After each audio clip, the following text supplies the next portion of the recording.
Hi people, how you going? So we're having a bit of a chat about the card. We're waiting for the vote to go through this week, see what happens with it, what happens in the Senate.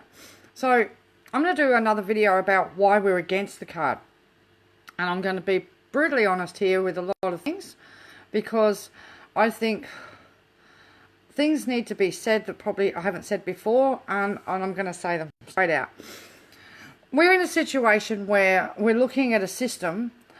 I've always grown up in this country believing that all Australian citizens are equal at law. All of us are regarded the same. We're protected by the same, whatever protections are put into legislations to protect people. We're protected by the Human Rights Commission. We're protected by the Anti-Discrimination Commission. We're protected under the UN Charter of Human Rights. Even though technically we don't have a Bill of Rights, so therefore we don't really have any rights, we're still protected under certain statutes. So the problem we have with the Indue card, and we need to, first things first, let's take out the gambling, the alcohol and the drugs and the hungry children issues that are being used to push it along. The problem I have with it, like everybody else, is it seems to be that certain people seem to think that people on Social Security should not have the same rights, freedoms, protections at law, right, as citizens that are working. That's the bottom line. What they're trying to say is because you don't have a job, or you're disabled, or you're a carer, or you're a kid that's just come out of high school, right, that you're not to be treated the same as everybody else, because those people have got jobs, so they get to keep their rights. They get to keep their human protections. They get to keep the fact that they can ring up an ombudsman if there's a problem and make a formal complaint. They get to keep their credit ratings. They get to keep their rental histories. They get to keep control over their own income. They get to keep their self-determination, their dignity, and they're not branded something that they're not. And this is the thing that really likes me. Do you know what I mean? We need strong people standing up for our human rights, our legal protections, right? And standing up and saying, no, we're not going to divide this country, and we're not going to pick on minorities, and we're not going to say, well, because you're Aboriginal, you live there, you're going to live by this set of laws and have this taken away from you. And because you're non-Aboriginal but you live there, you're going to live by this set of laws and have this taken away from you.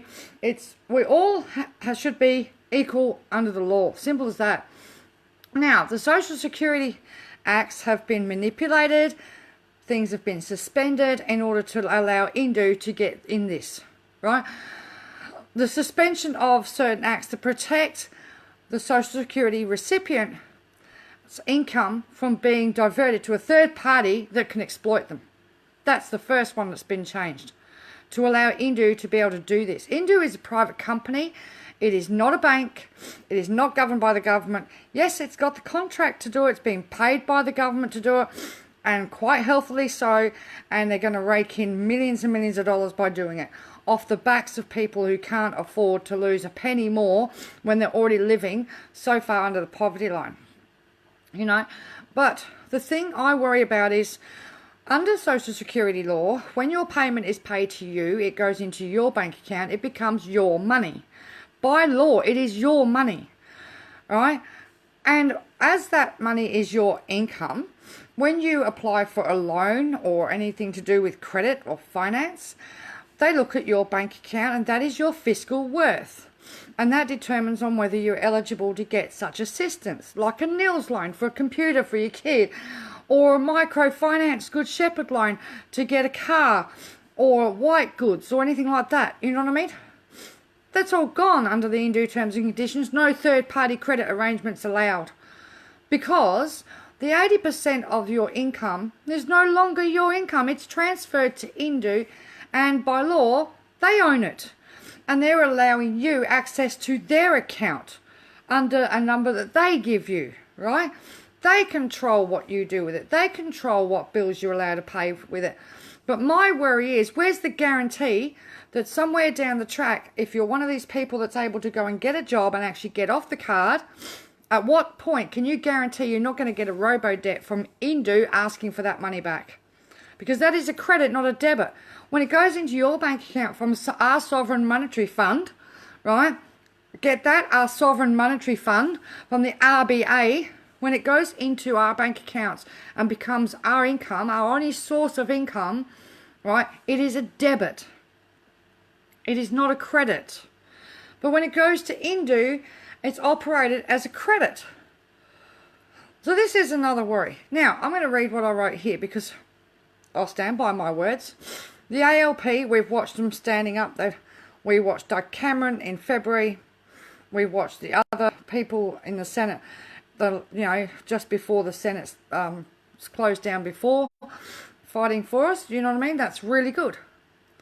But we need more people. I think the people that are voting for it in the Senate don't understand what they're voting away, right? All they see is it's not their money. Wrong. It is their money. When it's paid into their bank account by law, it becomes their money, right?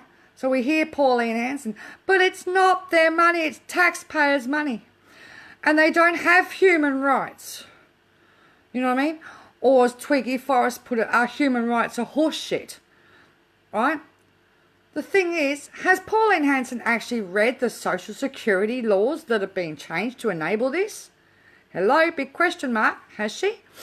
You know, she wants one nation. One nation needs to be united and be equal under the law. This does not do that. This makes people unequal. So, this is what bothers me. The protections that are being stripped away. Consumer banking protections. Right? And people go, oh, what do you mean by that? Well, my bank can't rip me off and get away with it without me being able to at least go to a banking ombudsman and make a complaint. Where's the ombudsman for Indue? If anything stuffs up with Indue, who do you complain to? You ring the DSS, they say ring Indue. Indue says ring the DSS and you play ping pong. But who's actually in charge and taking responsibility for the stuff-ups that Indue do?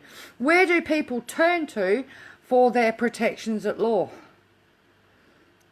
Where do they go? Right? Any other consumer issues in this country, you can go to fair trading. You can go to ring up an ombudsman. You can talk to somebody to get something resolved. If somebody uses money out of your normal bank account, you can go to your bank and, you satisfy them that this is not correct. Somebody's using your card or whatever, or done something with your card.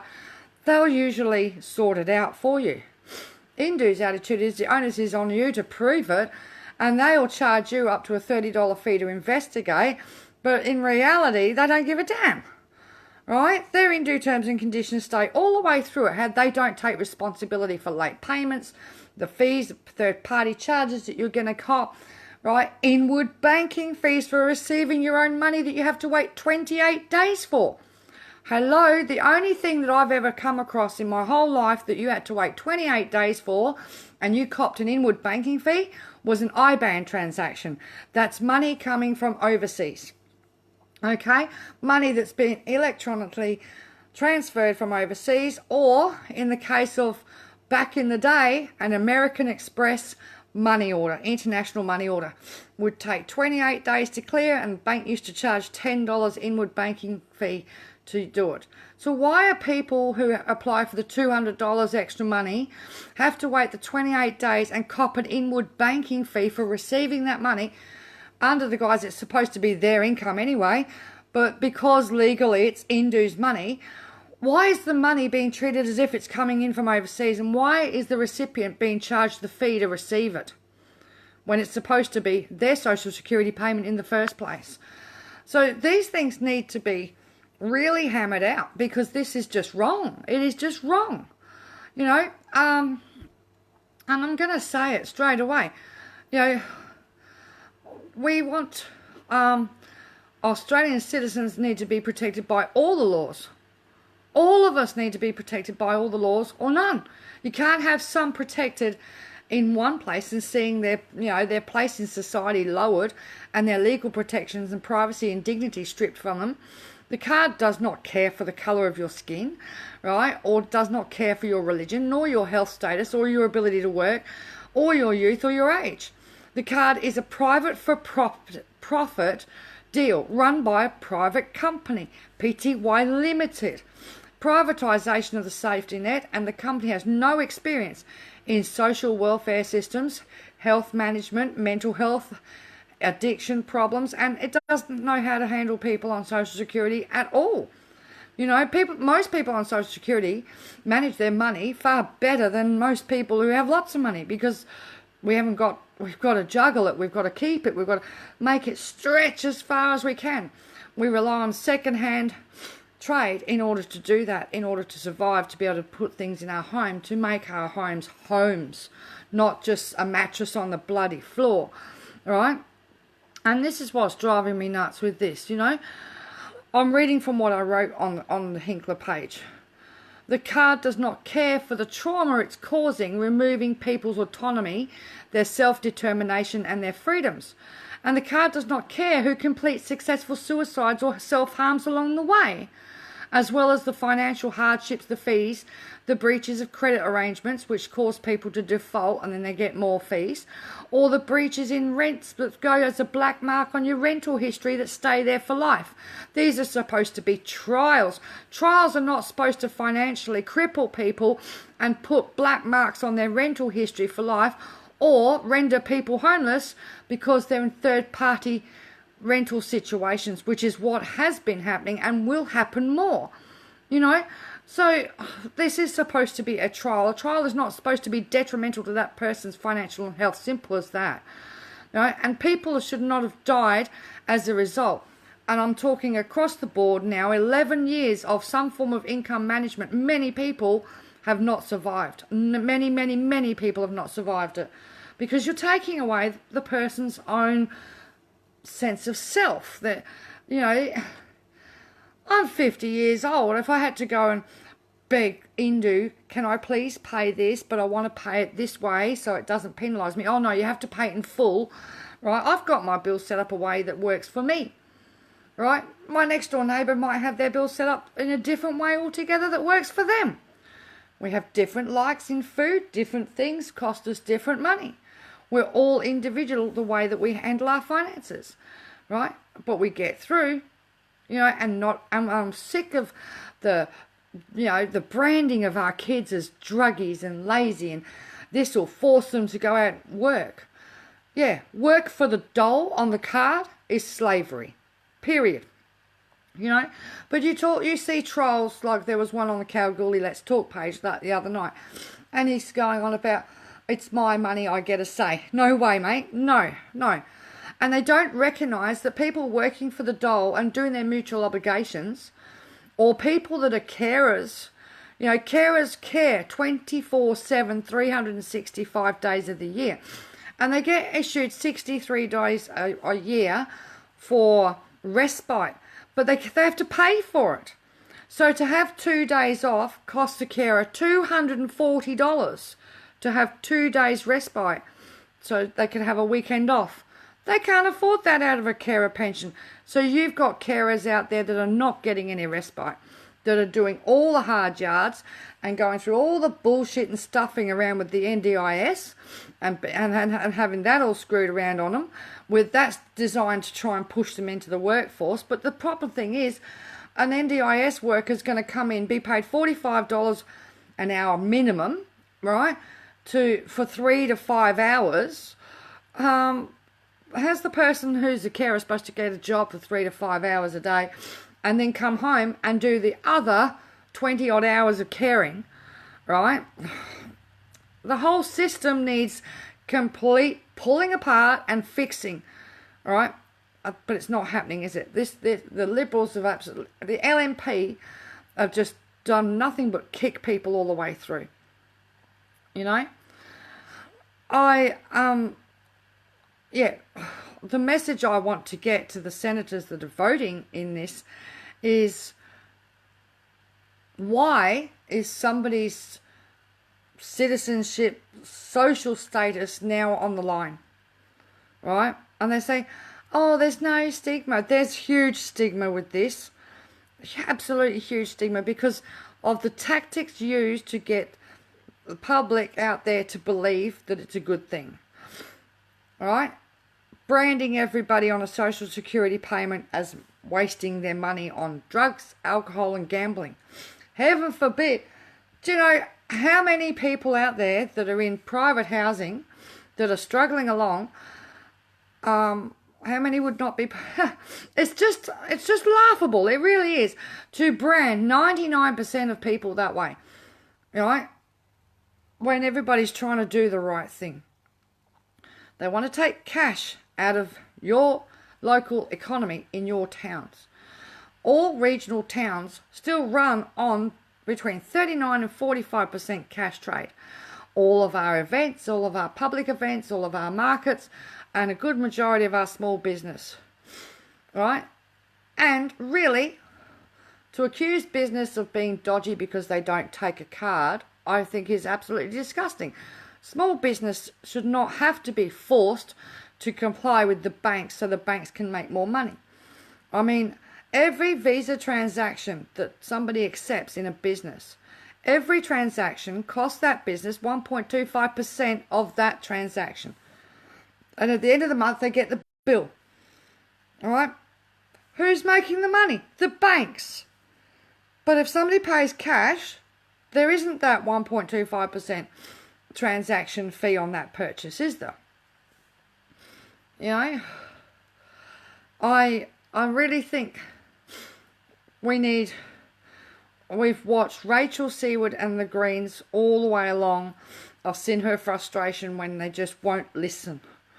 Because she's worked tirelessly to try and make them hear, right?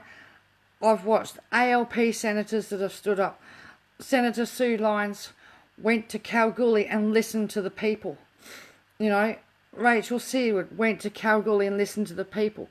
Rachel Seaward came to Hervey Bay and listened to the people. Andrew Bartlett came to Hervey Bay and listened to the people. You know, our local Labor have listened to the people. And I don't know what else we can say. But the senators sitting on the other side that are voting for this, if you try and get an appointment to see any of them, they won't speak to you. They don't want to do it. Their attitude is, you know, their staffers, Pauline Hanson's staffers are extremely rude and nasty to people. All right? You can't get an appointment with them even if you live in their state under their electorate. And if you don't, you get told, well, you're not in my electorate. I'll only deal with people in my electorate. Well, hang on a minute. You're voting for something that's going to change people's lives outside your electorate. Why don't those people get a voice too? All right? The human rights issues here are horrendous. The protections at law, the privacy, all right, person's dignity. We need people standing up so loud. Just because somebody is on a social security payment does not mean they're no longer Australian. Simple as that. That's what you're being told is put up and shut up and be less. And we're not less. All right? We didn't sell off the industry. We didn't sell off the manufacturing. We're not the ones closing the TAFEs. We're not the ones blocking kids from getting an education. We're not the ones kicking the unemployed in the butts with demerit points and allowing job agencies to have too much power. I'm sick of seeing comments where people walk in to a job agency and they're abused and they're spoken to like they're naughty 5-year-old children. This has to stop. It's bullshit. We are people, right? Not little kids that have to be told off. When you get a comment that comes out of a job agency, we're not here to help somebody find a job. We're here to make sure you comply. Right? Comply to what? Because a lot of the job agencies get caught out with they're not even following the legislations laid down. And since the last lot of bills went through, what protections are there for people when I hear stories of persons getting a demerit point because they wore black? Or they smelt of cigarette smoke, so they got a demerit point. There's all the power's been taken over by the private companies. Who's there for the person who's getting the kicking? With Indue, who do you ring? There is no complaints line. There is no ombudsman. There's no one there to protect you. And that is a big concern. Big, big concern. Because you'll just get bounced between the department and Indue. You know? And you're on the Indue card. You're one of those people. You're branded a drunk or an alcoholic or druggie. You can't manage your money. You can't be trusted. But the stupid thing is you can be a carer, caring for a disabled person, right? And the government trusts you enough to do that, you know, fill the gap because they closed. That came about because they closed all of the institutions years ago to get people out into the community. And the carer pension came about so that loved ones could care for their own people at home in a better environment instead of an institutionalized environment. Okay, so in a lot of cases that's worked really well. But by shutting down all of the institutions, we do have a situation where a group of people that are severely disabled, that are young people, are ending up in nursing homes because there's nowhere for them to go where they can get the high acute care that they need. So they get put into a nursing home, which is, it's another thing altogether. And then you've got the attack on people on disability support pension, where they've actually gone in and tried to remove the pension from those people in those homes. The whole system has been about attacking people on social security all the way through. But Indue, Serco, they should have no place in social security system whatsoever. I refuse to call it welfare. Welfare acts govern the things like hospital, healthcare, dental, right? They only use the word welfare because it's a derogatory term. It makes it seem like it's really bad. When we called it social security, it was something this country could be proud of because it protected all of our citizens, and the idea was that people didn't go become destitute. They still had some sort of life. There was a little bit on top so they could still partake in the community. Their kids could at least go to the movies in the holidays. They weren't going to be stigmatized because they were poor. All right? And good old Johnny Howard changed the invalid pension to the disability support pension and made it a working age payment, and then made it welfare, as they call it now. Well, I refuse to call it welfare. All right, disability support pension. If you want a disability support pension, they should just bloody well leave you alone. You know, and what they've done to stop people from getting it is horrendous. It's unbelievable. So there's my rant for the night. I'm just really over the fact that those senators that are voting for it seem to think it's okay to divide our society and make us lesser, when that's not fair, right? There are so many more alternatives, and they keep saying, oh, but you're not telling us the alternatives. Okay, put the funding back that you took out under the Abbott government, right? For today, we see today, they're taking more. South Australia, the Liberal government's just got in. First thing going to do, cut 9 TAFE colleges. Then they're going to privatise the prison system, right? And then they're going to cut 4,000 public servants. One of the big areas that they're going to cut in is financial counselling. These are public services. But can you imagine how many public services have been removed since 2014? How many domestic violence shelters? How many homeless shelters? How many employment agencies? There was employment mentorship programs out there that were very successful in helping troubled youth get into work, get education completed, and get housing. So they came out of the whole lot with a job and a house. But that got shut down straight away. You know what I mean? Because Serena Rosso got all the contracts.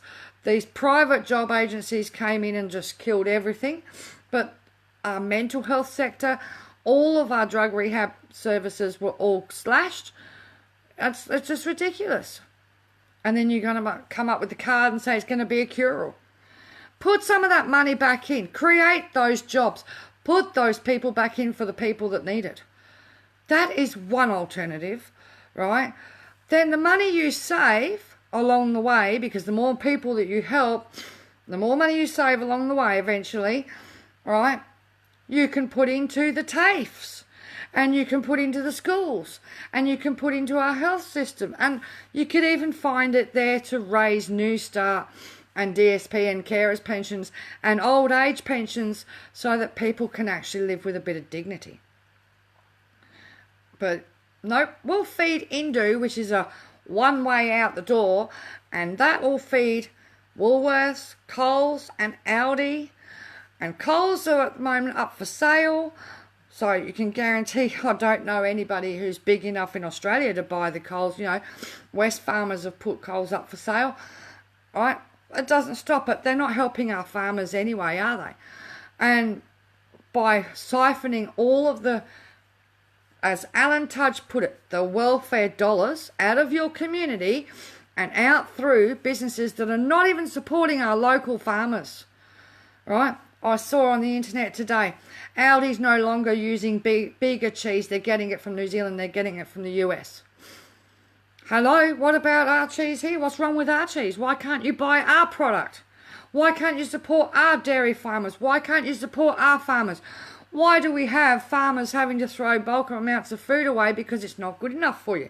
It's not big enough for you. It's not perfect enough for you. You know, and it's just sickening, isn't it? You know, but it all plays a part. But that money going out of your local economy will go out of your local economy. It's not going to come back into government revenue, which social security payments do now, because social security payments come in, you go and pay your rent, you go and pay your food, you spend in your shops, in your community. It doesn't matter if you spend your money at the markets. That money will make its way to your local shops. It will pay someone else's bills in your community, but the taxes that is generated along the way goes back to the government in a circle. Right, this breaks that circle so that money goes through, out those businesses, the multinationals, they're not paying their taxes. Where's the revenue coming back? Where's the revenue coming back? It's not, is it? Whereas at the moment, Social Security budget is a circle. It all comes back to the government, but along the way, when you buy something in a store and that worker gets paid their wage and they pay their income tax, there's a tax generated from that dollar that's gone over the counter, right? Because that person is being kept employed by those dollars going over the counter. That generates an income tax, that generates GST on the goods. All that money is regenerated and it goes back to the government. Now, I don't know who to look at to do the figures for Australia, but in America, their welfare dollar, as they term it, right, they actually have everything listed as Social Security Acts, but they found that branding it welfare makes it sound like a bad thing to be shameful of. Right, so that's why they use the term welfare. But each of their welfare dollars returns $1.73 US back into the US economy. Okay? So how much does an Australian dollar return back into the economy? They're not going to tell you that, are they? They're going to just keep on with the Joe Hockey line of economics. Oh, this is how much your tax pays an unemployed person. This is how much your tax pays this and that. I mean, I had this argument with a bloke last night. It tells me on my tax return how much we're paying for you. And it's like, well, if you want to work it on that load of bullshit, right, well, you're paying 60% for the old age pensioners. But they don't look at it that way. And they don't allow for the administration costs and everything else that's rolled into it, right? It just drives me nuts how people have been able to be blindsided. I'm not an economist, I'm not a mathematician, but I was brought up to believe that tax, right, alleviates inflation. That's what it does. It stops inflation flying off the planet, you know. That's what it was created for.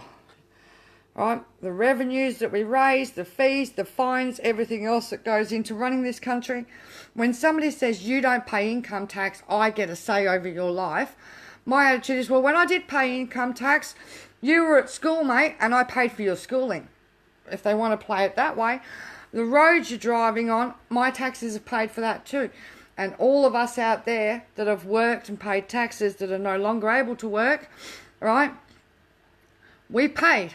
we paid for the infrastructure, we paid for the education system, and every time we get a Liberal government in, we watch everything that we ever paid for get sold to a private company, and our next generation is paying more for it for less service. And it's been a revolving door of that for 70 bloody years, right? Labor invests in the community, in the services that the community need, education, health, everything that you need, right? Liberal come in, cut to save money. Where's the money go that they actually supposedly save? Where does it vanish? You've just cut, $500 million out of Aboriginal healthcare, legal services, education, this, that, and all the other. So where's that $500 million go? Where's it gone? You cut out millions and millions and millions of dollars. You cut out $157 million last year out of Headspace. Where did that $157 million go? I know where it didn't go because it was about 2 years ago, because my daughter was reliant on that service and she lost her counsellor because of that cut. Simple as that, like so many other kids did as well. But where did that money go? Where did that money go, right? And then you'll hear from the Conservatives, if Labor get back in, they're going to spend up. Well, they don't. They spent the money in the first place to create the programs for all of our society, and the Liberals come in and cut the programs to save the money. Where's the money? All right, Kaz says here, bring back the Future Fund. Absolutely, because everybody out there is still paying their 7.5% tax inside their income tax for the Futures Fund. That Futures Fund pays for the high-end public servants' pensions and the Polly's pensions and perks. Right? That is the pension money that has been stolen. And it didn't just happen here, it's happened in the UK as well. Right? Both governments have done the same thing. And it was the Costello, Treasury that did it. And I even saw an article that it was actually stuffed into a tax haven in Luxembourg. It's wrong. It's wrong. All the way along, people were led to believe that a percentage of your working income was put aside for your pension, and then it was cut. It was taken. But it pays for their pensions, pays for their grog, pays for their holidays, pays for their nights away at home. I mean, for God's sakes, these guys get their wives or whatever, buy a house in Canberra, and then use even though it's okay under their laws, right, it's morally wrong to claim $273 a night, which is more than the New Start allowance for a week for a person, right, to stay in your own bloody home because you bought a house. So effectively you can use that money to pay off the mortgage. So, right, here's your Futures Fund or your taxpayers' money, however you want to look at it. They're paying for it. They're getting it for free. They don't pay their bills. They get most of their meals for free. My God, they drink like fish. I must notice over the last few months I've had contact with various politicians from Labor and the Greens. But I've gone out twice after things with the Greens, and most of them are vegetarian. They don't drink. Yeah. But the thing is, to see a person like Tony Abbott, he drank $7,000 worth of grog in his last 3 months as the Prime Minister. $7,000 worth. He fell asleep at work and didn't show up for votes. He was that pissed he was asleep in his office. Unbelievable, isn't it? But then again, we've watched and we've seen Barnaby Joyce didn't get the nickname Beetroot for nothing. And it's like, this is just crazy. It's just crazy. Anyway, I'm out for the night, but we'll just keep fighting. We'll keep plodding along. I just wanted to say my bit, that's all. No Australian should be treated differently to any other Australian. That's the bottom line, Working or not, sick or able-bodied, disabled or not disabled, caring, old or whatever. All right, Australian citizenship should be equal for all, and people shouldn't be dying because they're having their autonomy stripped from them. They shouldn't be under stress, and they shouldn't be. We shouldn't have this division because the the lifters and leaners and the bludgers and raughters and the crackdown on Centrelink recipients. Oh my God, it's this picture painted that every parent, every sole parent did it all by themselves. Didn't you know that? You know what I mean? Heaven forbid there wasn't a death in the family, or was a bad breakup, or domestic violence. Can't can't allow for any of those things, can we? It's always the sole parent's fault that they're a sole parent. It's always a slight on their character. Or if you haven't got a job, you're not trying hard enough, you're too lazy, we've got to force you to work. Or if you're a young kid coming out of school, you don't know nothing, and you're getting pounced on. Or if you're disabled and you're sick, or you're still not trying hard enough. Or the comment, oh, you look fine today, you feel like shit inside, but you're trying to put on a brave face and you don't want to look like a cripple, you don't want to act like a cripple, and the thing is, you are one, but people will go, oh, you don't look that sick. And when I've had that, I was like, just climb in my body for a week, please, and then you'll feel it. Do you know what I mean? You can't see it. I mean, sometimes you can see it with me, swollen joints, bad skin, you know what I mean, that sort of thing. And I'm very slow on my feet, but unless I'm out on my walker, and then I get the up and down and looks, what's wrong with you? Unbelievable. Where are we going? I don't know. But at the moment, we're not a very unified country, are we? And we've got a right-wing government that's using everything they can to divide us in every which way that they can. Whether it be race, religion, health, wealth. They're using every tactic in the book to turn everybody against each other. Meanwhile, they're running off with everything. They don't care. Malcolm didn't care, did he? He just quit, got on a plane, and has gone to his penthouse in New York. He don't give a damn. He's right, mate. And that's the way it is. Well, we've got a few people in the Senate, and we've got a few politicians out there trying their hardest, but the others need to wake up. They really do. You can't treat people with this much contempt. All right? Things have got to change. Absolutely, they've got to change. I'm sorry, but just because I got injured at work doesn't make me a lesser person. And I busted my ass raising my child by myself. My ex did everything right. He paid his child support, and then later he's done a lot more for her to help her get through. But the thing is, I'm one of the fortunate parents, because there's thousands of parents out there that don't get a penny in child support, that don't get any help. I didn't have any supports around me. When my dad died, I was trying to care for a sick mum as well. You know what I mean? But most of my life has been no one around to help me. With the things that you can... It's really hard when they book you into hospital and you're standing there and you've got an 8-year-old and they're threatening to ring up welfare to take them off you because you've got no one to take them for the night. The fact that it's 4 o'clock in the morning and you're going to be discharged by 9 a.m, but the kid's not allowed to stay, and they're threatening to get on the phone because you've got no family. You've got no support, And that's the way I've gone through most of it with my daughter. But I didn't ask for that life. That's the way life turned out. And I got through it. We've been through homelessness and everything. But to turn around and say, well, you're lesser. Well, I survived a hell of a lot being lesser, didn't I? But I've come out the other end and I've raised a young lady that will go into the workforce and be a taxpayer and be a contributor along the way. And her money will go through the system like everybody else's. I don't get it. I really don't get it, I don't begrudge people who have got money. I do begrudge some of the ways that they've got their money.